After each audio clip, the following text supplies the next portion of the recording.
श्री गुरु चरण सरोज रज, निज मन मुकुर सुधारी। बरनौ रघुबर विमल जसु, जो दायक फल चारि। बुद्धिहीन तनु जानिके, सुमिरो पवन कुमार। बल बुद्धि विद्या देहु। कुछ सफ़र एडवेंचर के लिए होते हैं और कुछ सिर्फ एक बुलावा होने के बाद। जय बालाजी महाराज। 6:30 बज रहे हैं सुबह के और मैं रेडी हो गया हूँ। जल्दी निकलना था मुझे 6 बजे के अराउंड, बट अभी लेट हो गया है तो कोई बात नहीं। आज मेरा एक दिन का ही ट्रिप है, तो मैं यहाँ से दिल्ली से राजस्थान और राजस्थान से दिल्ली वापस आऊँगा आज में ही। 350 के लगभग किलोमीटर जाने में है और 350 किलोमीटर लगभग आने में है, तो 700 किलोमीटर की मेरी राइड होगी। और रास्ते में आप लोगों से बातें करते हुए जाऊंगा, दिखाते हुए जाऊंगा कि कैसा मौसम है, कैसा मंजर है। आज का जो राइड प्लान था वो बिल्कुल परफेक्ट था, कम से कम मुझे तो ऐसा लगा था। Camera set, battery set, full route, सब कुछ रेडी। और पहले ही मिनट में पता चला भाई माइक तो रिकॉर्ड ही नहीं हो रहा है, क्योंकि मैंने TRS की जगह TRRS एडाप्टर मंगा लिया था। छोटी सी गलती थी लेकिन पूरी रिकॉर्डिंग का प्लान बदल गया। अब या तो राइड कैंसिल करता, वो पॉसिबल नहीं था, या फिर जो है उसी के साथ निकल पड़ता। पर मैंने दूसरा रास्ता चुना, क्योंकि हर सफ़र जो है वो परफेक्ट नहीं होता, लेकिन हर सफ़र कुछ ना कुछ सिखा ज़रूर देता है। कौन सी जगह है ये? मंडावा।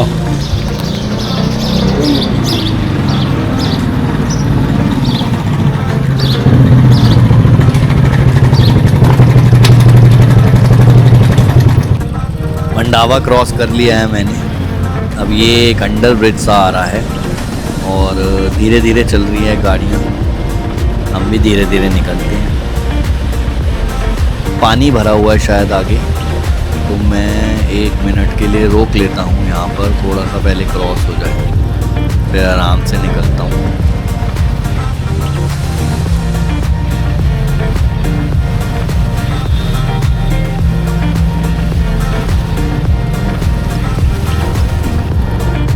अरे भाई मैंने सोचा था आराम से निकलूंगा और क्रॉस करने के चक्कर में जल्दी जल्दी निकाल लिया।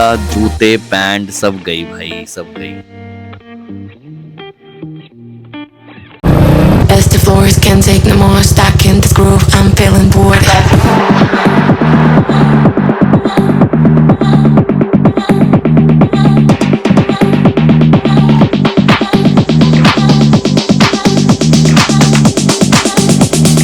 Ready, steady, go.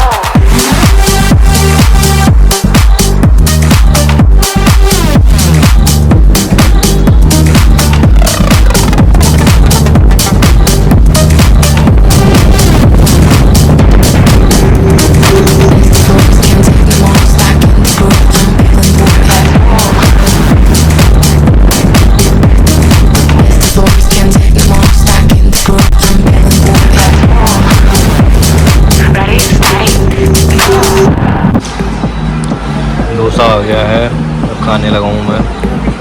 इस बार नेशनल हाईवे 11 लिया मैंने 8 के बजाय, और रास्ते में मैं रेस्टोरेंट में रुका हूँ। This is old Rao hotel, जहाँ पे मैं अभी खाना खाने के लिए रुका हूँ। As the floors can't take no more, stuck in this groove, I'm feeling bored. As the floors can't take no more, stuck in this groove, I'm feeling bored. एक पानी की बोतल दे देना, पानी की बोतल 10 वाली। 10 वाली है, 10 वाली है, 10 वाली 20 वाली है, दे दो चलो कोई एक एक। As the floors can't take no more, stuck in this groove, I'm feeling bored. As the floors can't take no more, stuck in this groove, I'm feeling bored. Ready, steady, go. सबसे बड़ा सुकून तब मिलता है जब मंजिल बस कुछ ही दूर रह जाती है। बस 2 किलोमीटर का सफ़र और रह गया है। काफ़ी हद तक मैं चला चुका हूँ और अब थकान ख़त्म सी हो गई है एक तरह से। और सामने आ जाएगा सालासर बालाजी महाराज का धाम, जहाँ पर सारी मनोकामनाएं पूरी होती हैं। चौधरी पार्किंग के पास के दुकान वाले से मैंने अपनी बाइक खड़ी करने का प्रबंध कर लिया था और सारे राइडिंग गियर्स, हेलमेट, जैकेट सब कुछ मैंने उसी शॉप पर रखवा दिया है और वहीं से प्रसाद लेकर बाबा जी के दर्शन के लिए मैं चल पड़ा हूँ और गेट नंबर 1 की तरफ जा रहा हूँ। भीड़ मुझे आज काफ़ी कम लग रही है एज़ कम्पेयर टू बाकी दिन। अब आप देख सकते हो कि इतना ज़्यादा मतलब रश नहीं है यहाँ पर और मैं अंदर मंदिर की तरफ गेट नंबर 1 से एंट्री लेने के बाद आगे की तरफ बढ़ रहा हूँ। ये बहुत ही पवित्र जगह है जहाँ आप मतलब मैं बता नहीं सकता कैसा एक्सपीरियंस होगा जब आप यहाँ आओगे। आपको जो फील करने को मिलेगा वो मैं नहीं एक्सप्लेन कर सकता। और बाबा जी के दर्शन करने के लिए बस अंदर ही एंटर करना है इस वाले गेट से। अंदर मंदिर के थोड़ा सा रश बढ़ गया और लाइंस लगी हुई हैं, बट आगे जाके मुझे दर्शन बहुत अच्छे से हो गए थे। वैसे सच कहूँ तो हनुमान जी से मांगने की भी ज़रूरत नहीं है, वो बिना कहीं सब समझ लेते हैं और हमारे लिए जो सही होता है वो अपने आप दे देते हैं। और आगे रिटर्न में भी बहुत कुछ हुआ मेरे साथ, तो पूरी वीडियो ज़रूर देखना। बस दोस्तों, सालासर बालाजी के दर्शन करके अब मैं निकल चुका हूँ और देखो मौसम कितना अमेजिंग हो चुका है और अपना रंग बदल लिया हो जैसे मौसम ने, और ठंडी हवा हो गई है। मतलब क्या बताऊँ, राजस्थान है ये और यहाँ हमेशा गर्मी रहती है और ऐसा लग रहा है कि बारिश भी आने के चांसेस हैं। पूरा बादलों से मतलब आसमान को अगर आप देखोगे तो आपको कैसा दिख रहा होगा, बहुत ही बढ़िया लैंडस्केप। और मेरे सर के ऊपर बादल ऐसे चल रहे हैं और हवा अमेजिंग, मज़ेदार सी, बहुत ही बढ़िया लग रहा है। और ऐसे मौसम में बस एक ही चीज़ का मन करने लग जाता है कि भाई थोड़े से चाय पकौड़े मिल जाए। और मेरे को चाय का ब्रेक लेना भी है, तो मैं आगे चलकर अब थोड़ा सा चाय के लिए देखूंगा, कोई अगर मुझे जगह मिलती है तो मैं वहाँ रुकूंगा। और ये एक्सपीरियंस बहुत ही अमेजिंग है, यही असली मज़ा है सोलो राइड का। डेस्टिनेशन अपनी जगह है, लेकिन सफ़र जो है बीच में ऐसे छोटे छोटे मोमेंट्स जो है वही याद आते हैं। कब मौसम बदल जाता है, कब बारिश हो जाती है, कुछ नहीं पता। तो देखते हैं आगे और क्या क्या सरप्राइज़ मिलते हैं इस बालाजी की ट्रिप पर।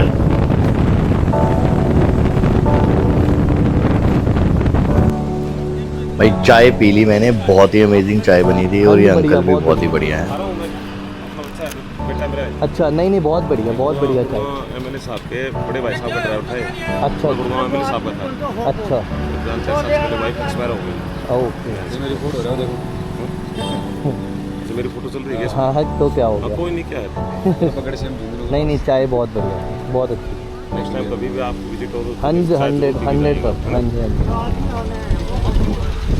रिकॉर्डिंग चल रही है, मैं चल रही है ऑनलाइन काम कर काम देखो सारी फोटो आ रही है मेरे को। राजस्थान के लोग अच्छे हैं भैया। हाँ जी, बहुत बढ़िया। पानी ऐसा है, सुनो मेरी बात, आपके पास बोतल है? हाँ जी, बोतल इसको है ना, चिल्ड पानी अपने पास फिल्टर। हाँ उसमें से मैंने ले लिया। और भर लो इसमें सर। कोई नहीं, मैंने अभी ली है बॉटल। ली है ना, तो ये खाली और रास्ते में जरूरत पड़ेगी थोड़ी आगे। कोई ऐसी ज़रूरत नहीं है। Thank you sir. Thank you जी।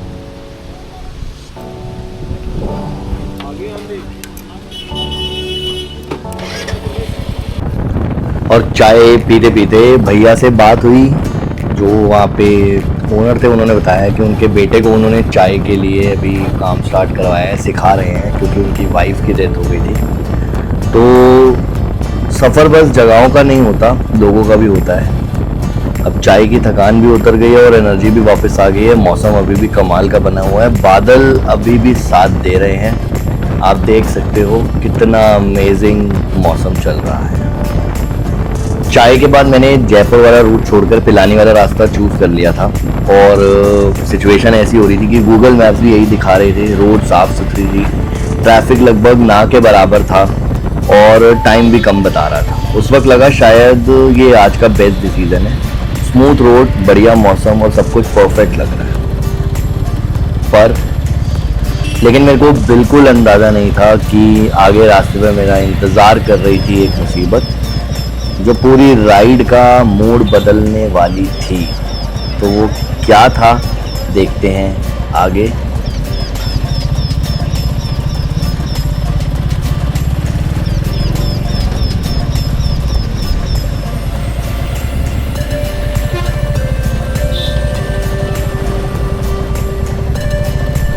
ये वाली रोड ना सबसे बेस्ट रोड थी, मतलब ये पिलानी वाली रोड थी और ये आगे पिलानी की तरफ जा रही थी और धीरे धीरे अंधेरा सा फील होने लग रहा था। मतलब टाइम अभी ज़्यादा कुछ नहीं हुआ, 6 सवा 6 का ही टाइम हुआ था, बट मुझे फील हो रहा था कि अंधेरा होने वाला है और रात हो ही गई। और सच कहूँ तो मुझे इस वक्त कुछ समझ नहीं आ रहा था कि मैं एग्जैक्टली हूँ कहाँ पे। बस मैप्स और उम्मीद के भरोसे आगे बढ़ रहा था। देखते हैं अब ये रास्ता मुझे कहाँ लेके जाएगा, मैंने ऐसा सोचा और मैं चलता गया।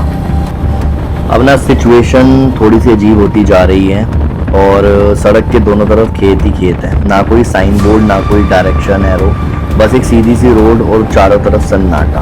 और गूगल मैप्स चलते रहो दिखा रहा है, इसलिए बस मेरा पूरा भरोसा करके मैं आगे बढ़ रहा हूँ गूगल पर ही और उम्मीद है कि आगे जाके रास्ता शायद सही हो जाए। बहुत ही सुनसान, मतलब देखो घर भी बने हुए हैं और बस ये एक मुझे साइन बोर्ड दिखा है जिस पर हरियाणा की डायरेक्शन लगा रखी थी और मतलब ये हरियाणा में हूँ मैं इस वक्त। मैं पिलानी वाले रास्ते से निकला था राजस्थान से और मैं शायद झज्जर की तरफ जा रहा हूँ, मुझे ऐसा लग रहा है। और एक काम करो और वीडियो पॉज करो और देखो तुम्हारे हिसाब से इस वक्त कितना टाइम हो रहा होगा। अभी शाम के 7 बजे हैं और आप देखो कैसा सीन दिखाई दे रहा है। लो भाई, जगह का तो अभी कुछ पता नहीं चल रहा, बस इतना पता है कि एक और रेलवे फाटक आ गया है और ये रिटर्न जर्नी का मेरा दूसरा फाटक है। किस्मत देखो गेट बंद है और लग रहा है ट्रेन भी आने वाली है और देखो क्या होता है।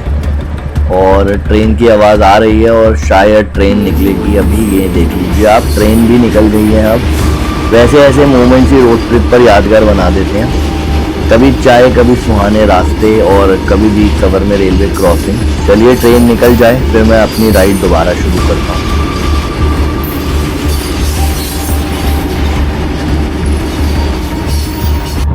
दोस्तों अब ये जो रास्ता जा रहा है ये बेरी तहसील हरियाणा की तरफ जा रहा है। वहाँ से मेरे ख्याल से ये झज्जर होता हुआ बहादुरगढ़ होता हुआ रास्ता निकालेगा, जो मुझे लग रहा है मैप में देखने पर।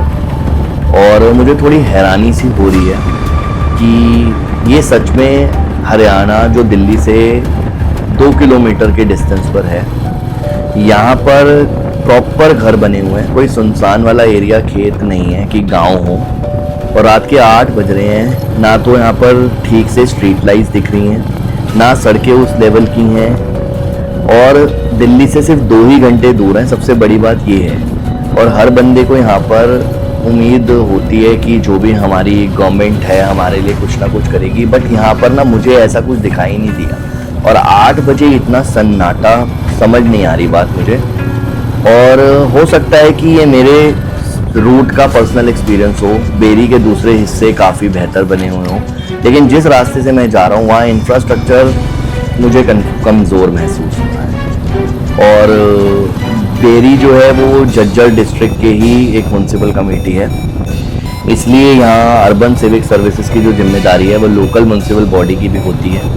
और हरियाणा में इस वक्त बीजेपी की सरकार है, जबकि बाकी जो बेरी असेंबली है कॉन्स्टिट्यूंसी का जो प्रतिनिधित्व कांग्रेस के एमएलए डॉक्टर रघुवीर सिंह का ध्यान करते हैं। ये मैंने सर्च करा स्पेशली इस चीज़ को और अब आप खुद वीडियो में देख सकते हो। और कमेंट में बताओ क्या 2026 में दिल्ली से सिर्फ 2 घंटे दूर कोई टाउन की तस्वीर ऐसी होनी चाहिए, या आपको लगता है कि मैं जिस रूट से गुजरा वो बेरी की तस्वीर पूरी नहीं दिखा पा रहा है। सड़कों की हालत आप देख सकते हो, मतलब सब जगह खुदाई हो रखी है और बहुत ही गंदे लेवल पे। हो सकता है रोड्स बन रही हों, लेकिन मुझे ऐसा लगता नहीं है कि ये अभी स्टार्ट हुआ है, ये काफ़ी टाइम से दिख रहा है मुझे। और मेरा कैमरा बंद होने वाला है, इसमें बिल्कुल भी बैटरी नहीं है और मैं इसे चार्ज करके थोड़ी देर में आधे 1 घंटे में आपसे फिर कनेक्ट करता हूँ। तो दोस्तों फिर से कैमरा कनेक्ट हो गया है और इस वक्त मैं पटेल रोड पर हूँ। इसके साथ ही मेरा सालासर बालाजी का पूरा सफ़र ऑफिशियली ख़त्म हो रहा है। अगर मैं इस पूरी जर्नी को एक लाइन में बयां करूँ तो ये सिर्फ एक बाइक राइड नहीं थी, ये एक एक्सपीरियंस था। दोपहर को बालाजी के दर्शन मैंने किए, बालाजी महाराज के, और बदलते हुए मौसम ने सफ़र को खूबसूरत बना दिया था। घने बादल, ठंडी हवा, रास्ते की चाय वाले भैया की कहानी और शायद इस राइड की यादों का हिस्सा बन गई है। लेकिन हर सफ़र सिर्फ खूबसूरत नज़ारों से नहीं बनता है। कुछ रास्ते ऐसे भी होते हैं जहां मुझे ऐसे मिले रास्ते जहां अंधेरा था, कन्फ्यूजन थी, अजीब सी खामोशी थी, मैप्स के भरोसे मैं चल रहा था, मुझे वो रास्ता नहीं लेना चाहिए था। मैं सीधे रास्ते से आ सकता था, बट टाइम बचाने के चक्कर में मैंने वो रास्ता ले लिया था। रेलवे फाटक, सुनसान रोड्स और कुछ ऐसे स्ट्रेचेस जहाँ राइडिंग काफ़ी चैलेंजिंग हो गई थी। हर ट्रिप हमें कुछ ना कुछ सिखा कर जाता है। इस सफ़र में मुझे ये सिखाया कि डेस्टिनेशन ज़रूरी है, लेकिन असली कहानी उस रास्ते में छुपी होती है जहाँ सब कुछ प्लान के हिसाब से नहीं। अगर आप भी कभी सालासर बालाजी की राइड करें तो बाइक की सर्विस, फ्यूल, नेविगेशन और टाइम का ध्यान ज़रूर रखें और सबसे ज़रूरी राइड हमेशा सेफली करें। अगर आपको ये जर्नी पसंद आई तो वीडियो को लाइक करें, चैनल को सब्सक्राइब करें और कमेंट में ज़रूर बताइए कि पूरी राइड का कौन सा मोमेंट आपको सबसे ज़्यादा याद रहेगा। मैं हूँ सनी, मिलते हैं अगले सफ़र में। So drive safe, stay humble and जय सालासर महाराज।